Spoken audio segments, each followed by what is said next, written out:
शरणं गच्छामि धम्मं शरणं गच्छामि संघं यहाँ आप इतने सारे जो लोग हैं, सारे बुद्ध धर्म को मानने वाले लोग हैं, तो हमें ये शक शंका है कि हमें चिंता करने की ज़रूरत नहीं है।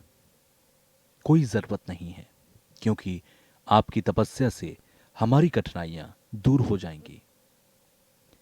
तो इसके लिए फ़िक्र करने की क्या ज़रूरत है? कोई ज़रूरत नहीं है। हमारे मन में आपके द्वारा कठिनाइयाँ दूर होने की भावना पैदा हो सकती है, लेकिन असल में ये गलतफहमी है, क्योंकि कठिनाइयों को दूर करने के लिए हमें कर्म की ओर देखना होगा। तो संसार की जो कठिनाइयाँ हैं, समस्याएं हैं, वो अपने कर्म के कारण हैं, पाप करने के कारण हैं।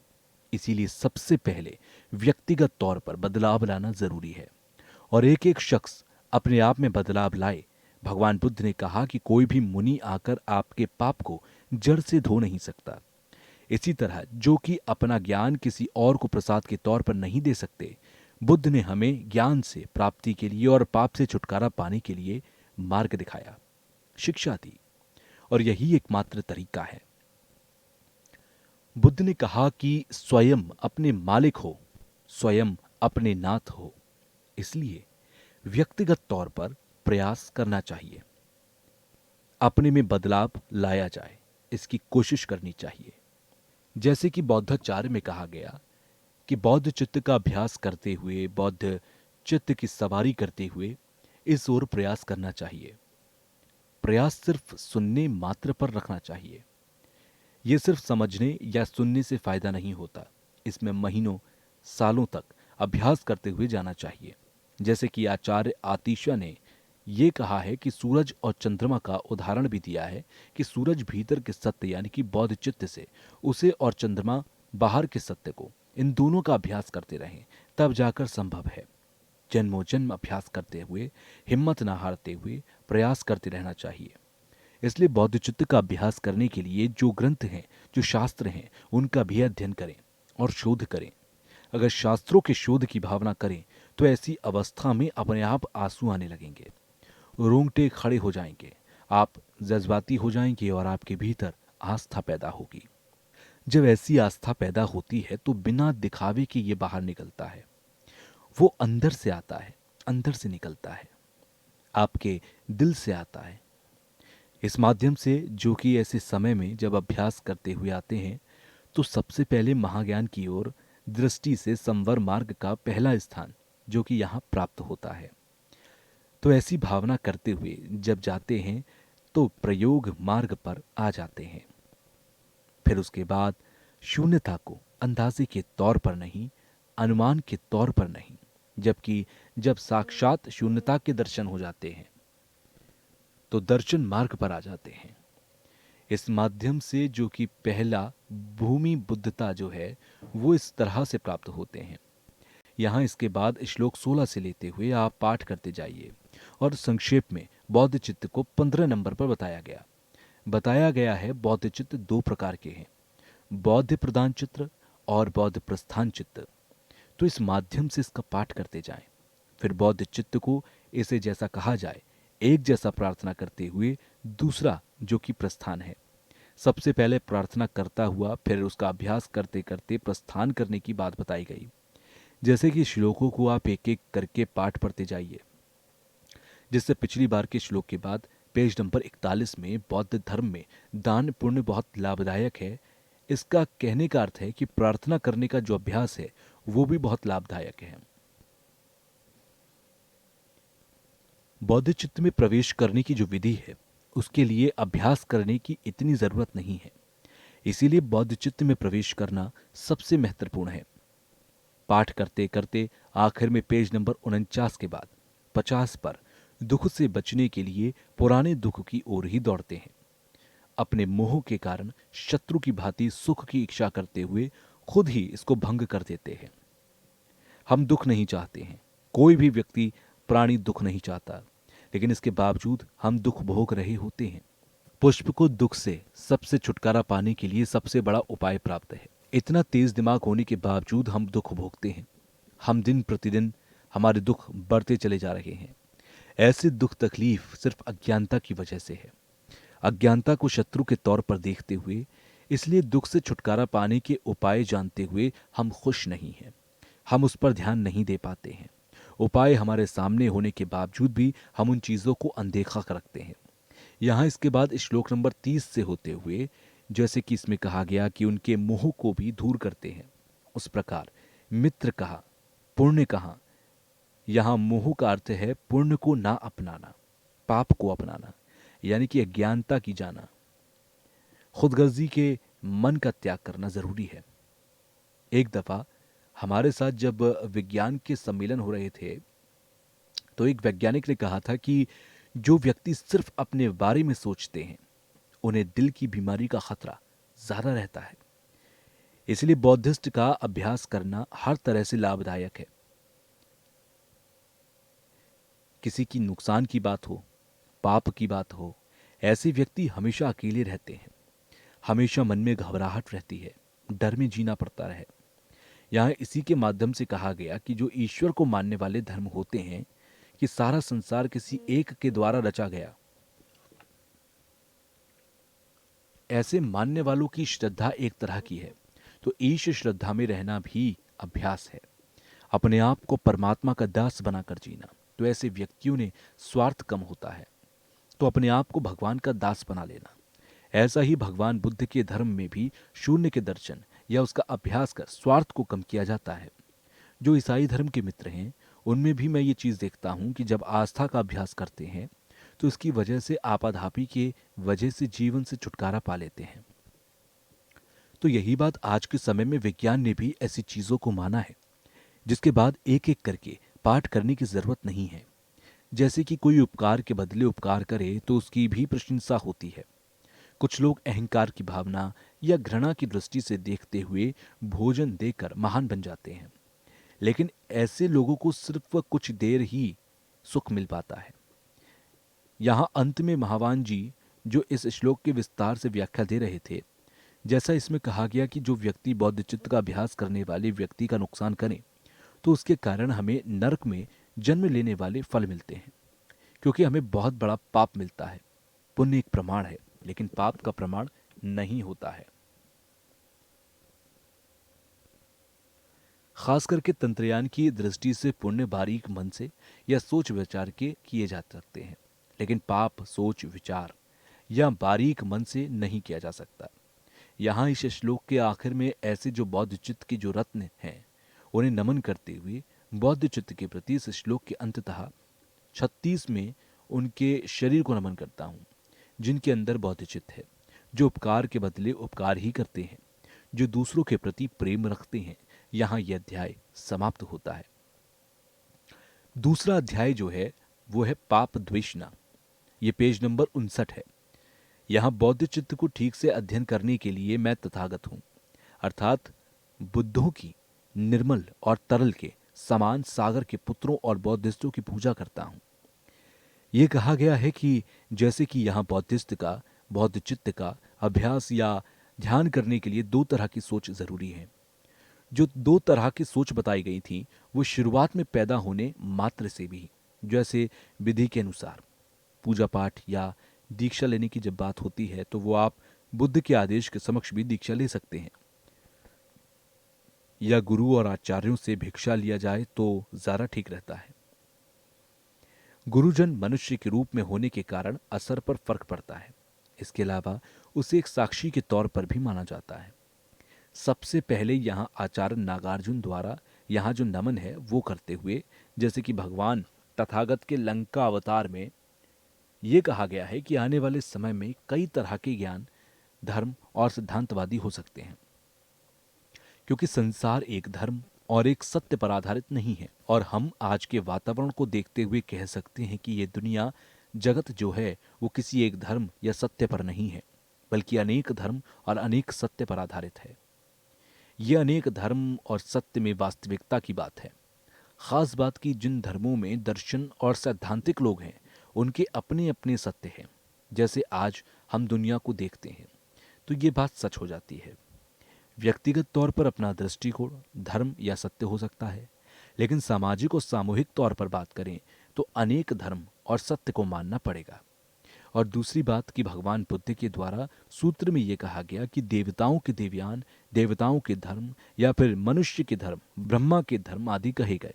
और अमूमन दुनिया भर में जो धर्म है वो देवताओं का धर्म कहा जा सकता है, क्योंकि धर्मों का जो लक्ष्य है वो अभ्यास कर मन की शांति के लिए होते हैं, दूसरों की मदद के लिए होते हैं, करुणा मैत्री पर आधारित होता है, और फिर आने वाले जन्म में देवलोक में जन्म लेना और भगवान के दर्शन करना ईसाई धर्म में, इस्लाम धर्म में है। जहाँ तक भारत में हिंदू धर्म या सनातन धर्म की जो बात है, उसमें मन की शांति के लिए ध्यान समाधि की जाती है, और जब शांति के लिए ध्यान या समाधि करते हैं तो सांसारिक सुविधाओं को देवलोक में आशा किए जाते हैं। और फिर समाधाया, फिर विपासना कर अपनी परंपरा को धर्म के ज्ञान को कहा जा सकता है। दूसरी बात, जहां तक बौद्ध धर्म में आत्मशून्य की बात है या उस दर्शन के माध्यम की बात है, अपने निर्वहन की मोक्ष की प्राप्ति के लिए या फिर सभी प्राणियों को मोक्ष की प्राप्ति हो, इस संकल्प से हो। बुद्ध की ज्ञान की प्राप्ति करना, जैसे कि लंका अवतार सूत्र में कहा गया कि ये सब बातें संसार में अंदाजा लगाने के लिए जरूरत नहीं है, ये सब हमारे आसपास यथार्थ है। भारत जैसे देश में हजारों वर्षों से सभी धर्म एक साथ एक मंच पर विराजमान है और सभी धर्मों को मान सम्मान मिल रहा होता है। आज के समय के मुताबिक इसकी जरूरत भी है। वर्तमान में यह हकीकत है। वर्तमान में जितनी भी परेशानियां, कठिनाइयां होती हैं, जैसे आर्थिक समस्याएं होती हैं, शासन चलाने की समस्या होती है, ये सभी कर्म और कारण के कारण होती है। इन सभी समस्याओं का धर्म के माध्यम से समाधान करना चाहिए। लेकिन अगर धर्म ही समस्या बन जाए तो बहुत परेशानी वाली बात हो जाती है। इसलिए समाज में जितनी भी कठिनाइयां हैं, उन सभी का समाधान धर्म के माध्यम से शांत हो जाए। इसलिए सब एक साथ एक सूत्र में बांधते हुए हमारे भारतवर्ष की पहचान बनाए रखना भी बहुत महत्वपूर्ण है। इस विषय को बहुत गंभीरता से लेते हुए समझने की जरूरत है। बौद्ध चित्त दो सोच पर आधारित है। जैसे कि अलंकार में कहा गया है कि संकल्प लेने की जो बात है वो दूसरों के हित में होना चाहिए। दूसरों के हित में संकल्प लेने के लिए सभी प्राणियों को बुद्ध के ज्ञान की प्राप्ति हो, इस लक्ष्य से लेना चाहिए। इसलिए दूसरों के प्रति मन में अच्छी भावना रखनी चाहिए, अनुभव होना चाहिए, जज्बाती सोच होना चाहिए, जिससे कि किसी भी तरह से प्राणियों को परेशानी ना हो। बुद्ध के ज्ञान की प्राप्ति के लिए मन में जिज्ञासा रखते हुए शून्यता के दर्शन होना बहुत जरूरी है। शून्यता के दर्शन के लिए जैसे कि दो सत्य हैं, सत्य की पहचान होना बहुत जरूरी है। जैसे कि परमार्थ भारत का धर्म है, हर भारतीय का धर्म है। उसमें कहा गया कि निरात्मा में इंसान पर आधारित कर दो चीजें बताई गई। हालांकि वो विज्ञानवादी के दृष्टिकोण से जहां तक सांसारिक बुनियाद की बात है तो उसके बारे में बताया गया। फिर चंद्र कीर्ति के जो ग्रंथ हैं, दर्शन हैं, उसे देखते हुए दृष्टिकोण के मुताबिक उसी तरह नागार्जुन की माध्यमिक कर्णिका के 28वें विषय में बताया गया कि दिमागी तौर पर शास्त्र के अर्थ से कोई भी वस्तु अपने स्वभाव से तो वो किसी पर निर्भर नहीं हो सकता, यानी कि उसे किसी की जरूरत नहीं पड़ सकती। हम किसी वस्तु को कैसे देखें या किस वजह से देखें? अगर हम चार सत्य के आधार पर देखें तो वो चार सत्यों पर रखी नहीं जा सकती। तो ग्रंथों की दृष्टि से बताया गया है कि कोई वस्तु, सामान या चीजें अगर वो अपने स्वभाव से हैं तो उसे हम कैसे रखेंगे, क्योंकि वो किसी पर निर्भर है। ऐसे हालात में जो किसी पर निर्भर नहीं है वो अपने आप में बड़े हैं। ऐसे हालात में कर्म और फल को रखना भी नामुमकिन है। इसीलिए इन ग्रंथों का अध्ययन करते हुए शून्यता के दर्शन के प्रति विश्वास मिले। इसके बाद कर्म और फल के प्रति विश्वास बन सकता है। इसके बाद चार आर्य सत्यों का वचन भी प्रामाणिक हो जाता है। तो यहां बुनियादी बात जो हम नहीं समझ पाते हैं कि अज्ञानता क्यों है, इसीलिए माध्यमिक दर्शन, प्रामाणिक दर्शन को एक साथ करके धर्म कीर्ति परमारवर्तिका ग्रंथ का अध्ययन करना बहुत जरूरी है, क्योंकि बुद्ध का जो ज्ञान है सबसे पहले उसके प्रति विश्वास होना पड़ेगा। बुद्ध के ज्ञान पर आपको पहले भरोसा करना होगा, बुद्ध के संदेशों पर, बुद्ध के वचनों पर, प्रवचनों पर। इसके बाद आचार्य और जो पंडित महापंडित हुए उनकी लिखी बातों पर आपको विश्वास करना होगा, बुद्ध पर यकीन करना होगा। तब जाकर आप अज्ञानता से दूर हो सकते हैं। आत्मविश्वास के तौर पर जानना जरूरी है। बिना पहचाने हम बौद्ध की प्राप्ति नहीं कर सकते। हमें खुद को जानना होगा, हमें खुद से जानना होगा, हमें बुद्ध को जानना होगा। खाली पुकार कर या आवाज मारकर बुद्ध की प्राप्ति हो जाए, ये संभव नहीं है। पूजा पाठ कर लेने से, बुद्ध का मंत्रोच्चारण कर लेने से, बुद्धम शरणम गच्छामि, धर्मम शरणम गच्छामि, ये कह देने से आप बुद्ध को प्राप्त नहीं कर लेंगे। बुद्ध को प्राप्त करने के लिए आपको 4 आर्य सत्यों से लेकर बुद्ध के वचनों में यकीन करना होगा, आपको भरोसा करना होगा, विश्वास करना होगा। उसके बाद काट छाट करके आपको खुद समझना होगा। आपको समझकर धर्म अपनाना है, आपको समझकर बुद्ध को अपनाना है। तो खाली पुकार कर या आवाज मारकर आप बुद्ध को प्राप्त कर लेंगे, ये संभव नहीं है। ग्रंथों के प्रति जिज्ञासा और शून्यता के प्रति आस्था होना बहुत जरूरी है। जो बुद्ध के धर्म के लिए आचार्यों ने, महापंडितों ने ग्रंथ लिखे हैं, आपको विश्वास करना होगा कि वो जो ग्रंथ हैं उसमें जो लिखी बातें हैं वो सत्य हैं। भले ही आप उसमें काट छाट कर, आप उसमें अपनी समझ से उसे समझने की कोशिश करें, लेकिन आपको अंततः विश्वास करना होगा अगर आप बुद्ध के होने चाहते हैं, अगर आप बुद्ध को पाना चाहते हैं। इसी से सारा उत्पाद है, यानी कि इन ग्रंथों से, इनकी ज्ञान से ही सारा उत्पाद है। शून्यता के प्रति आपको आस्था रखना बहुत जरूरी है। आपको शून्यता की ओर जाना है, इस बात पर आस्था रखनी होगी। ऐसा करने से स्वयं को विश्वास या भरोसा मिलेगा। जब आप ऐसा करेंगे तब आपको ये यकीन होगा कि आप बुद्ध की ओर बढ़ रहे हैं, आप शून्यता की ओर बढ़ रहे हैं। तो इसके लिए आत्मविश्वास होना बहुत जरूरी है। खुद इस पर भरोसा होना जरूरी है कि ग्रंथों में, बुद्ध के वचनों में सच्चाई है, शून्यता का मार्ग है। तब आप उसकी ओर बढ़ सकेंगे। सभी को बौद्ध की प्राप्ति हो तो सबसे पहले खुद पर एक विश्वास देना चाहिए कि हाँ, मैं भी बुद्ध के ज्ञान की प्राप्ति कर सकता हूं। अगर आप चाहते हैं कि आपके आसपास सबको बुद्ध के ज्ञान की प्राप्ति हो, अगर आप चाहते हैं कि इस देश में, इस दुनिया में सब बुद्ध के वचनों को मान सकें, शून्यता की ओर बढ़ सकें, बुद्ध के वचनों में भरोसा कर सकें, बुद्ध के दिखाए मार्ग पर चल सकें, तो इसके लिए बहुत ज़रूरी है कि आप पहले खुद को भरोसा दिलाइए कि हाँ, आप बुद्ध के रास्ते पर हैं, आप बुद्ध की बताई बातों पर विश्वास करते हैं, आप बुद्ध के ज्ञान को पाना चाहते हैं। जब एक बार आप इस पर भरोसा कर लेंगे, जब एक बार आप इस पर यकीन कर लेंगे, तो फिर आपके साथ के दूसरे लोग भी इस रास्ते पर आगे बढ़ पाएंगे और बुद्ध के ज्ञान की प्राप्ति कर पाएंगे।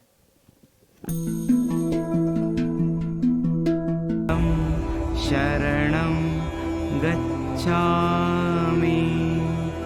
धम्मं शरणं गच्छामि,